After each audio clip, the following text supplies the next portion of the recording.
siguraduhin mo. Paano natin masisigurado ang kaligtasan ng ating kaluluwa?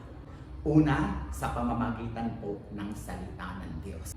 Ikalawa, na pwede po natin masiguro ang ating kaligtasan, ito po ay sa pamamagitan maliwanag ng pagtanggap kay Jesus bilang ating tagapagligtas. At ikatlo po, para masiguro natin na tayo na nga po ay may kaligtasan, ito po ay sa pamamagitan ng ating pamumuhay. Ikaapat po, na para masiguro natin na tayo ay may buhay na walang hangganan, ang sabi dito sa pamamagitan ng pagbabago ng ating isip. Sa Romans 12:2, ang sabi ng, be not conformed to this world, but be transformed by the renewing of your mind.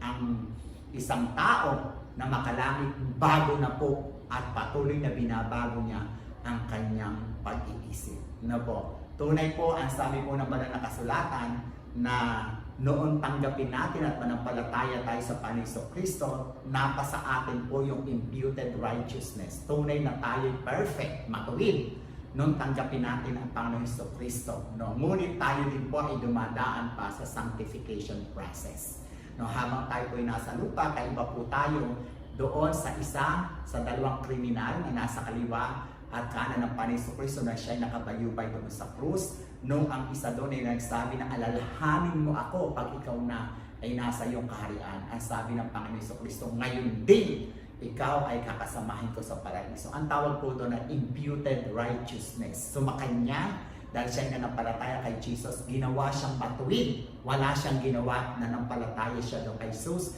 Si Jesus ang nagbigay sa kanya ng imputed righteousness o naging matuwid siya sa harapan ng Diyos. Ngunit pagkayari po noon, yung criminal na ito po ay namatay kasabay po ni Jesus. No?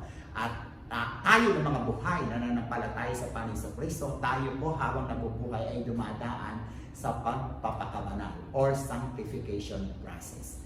Ang sabi po ng Philippians 1:6, I am sure of this, that he who started a good work in you will carry it on to completion under the day of Christ Jesus. Simulan tayo sa pamamagitan ng imputed righteousness ng isang bagong buhay. At ang pagiging mature natin o pagiging perfecto ay tuloy-tuloy na mangyayari habang inihandog natin at sumusunod tayo sa Panginoon hanggang sa dumating na ang Panginoong Hesukristo. Maliwanag po ang banal na kasulatan that Jesus is coming very soon. By means of rapture, kukunin niya ang mga mananampalataya at doon magkakaroon ng 100% perfection.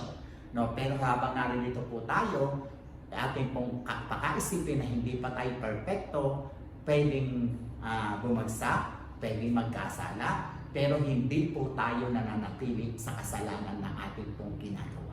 Ang sabi ng banal na kasulatan, from glory to glory is changing you. Sa bawat araw na lumilipas, patuloy tayong lumalago, patuloy tayong binabago hanggang sa makamukha na natin ang ating tagapagligtas. So baguhin po natin ang ating isip.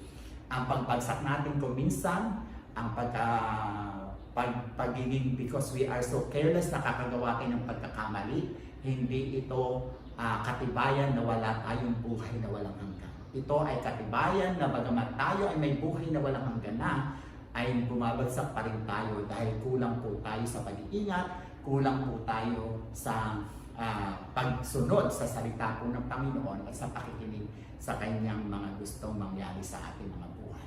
At ikalawa, baguhin natin ang ating isip na ang ibig sabihin, huwag tayong magbase sa ating damdamin.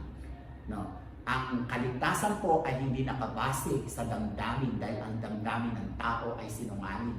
Dahil ang damdamin ng tao ay hindi reliable na basihan kung ano talaga ang tunay na nangyayari. Ang sabi nga ni Derek Prince, if you come to God the Father through Jesus Christ the Son and ask for the Holy Spirit, you will never receive the wrong thing. No, kung tayo ay lumapit sa Ama sa pamamagitan ni Jesus, sa pamamagitan ng banal na Espiritu, hindi tayo makakatanggap ng maling bagay. So your guarantee is not how you feel.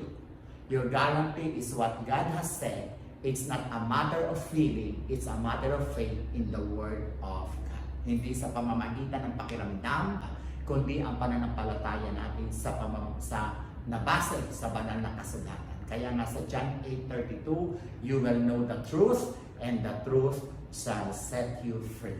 Amen?